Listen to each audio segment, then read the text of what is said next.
అంకిత, Valentine's డేకి మీ జీవితంలో ఉన్న ఇంపార్టెన్స్ ఏంటి? ఇంకా ఎన్నాళ్ళు ఇలా ప్రీ రిలీజ్ ఈవెంట్ చేసుకుంటూ ఇలా ఉండిపోతావు గీత. కమాన్, నీ కోసం సిల్వర్ స్క్రీన్ ఎదురు చూస్తుంది. కమ్, ఒక అద్భుతమైన పాత్ర చేయాల్సిన టైం ఆసన్నమైంది. Yeah come on. ఇంకా ఈ క్వశ్చన్ అడుగుతావు నన్ను? నా ఈఎంఐలన్నీ మంచి పాత్ర చేస్తావు నెక్స్ట్ ఫిలిం లో. నెక్స్ట్ సంక్రాంతికి కనబడవా పెద్ద స్క్రీన్ మీద? ఏం క్వశ్చన్లు అడుగుతున్నావు నన్ను? కమాన్. అంటే ఇవాళ నాకు 5వ ఈవెంట్, అందుకనే అర్థం కావట్లేదు.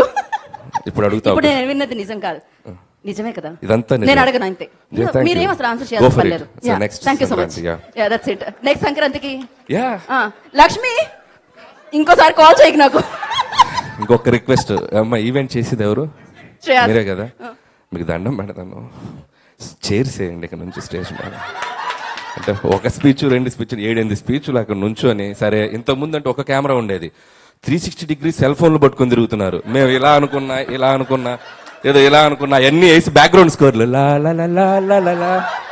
ఓ మై గాడ్, కొద్దిగా చైర్స్ వేస్తే కంఫర్ట్గా అలా స్టిఫ్గా కూర్చుంటాం.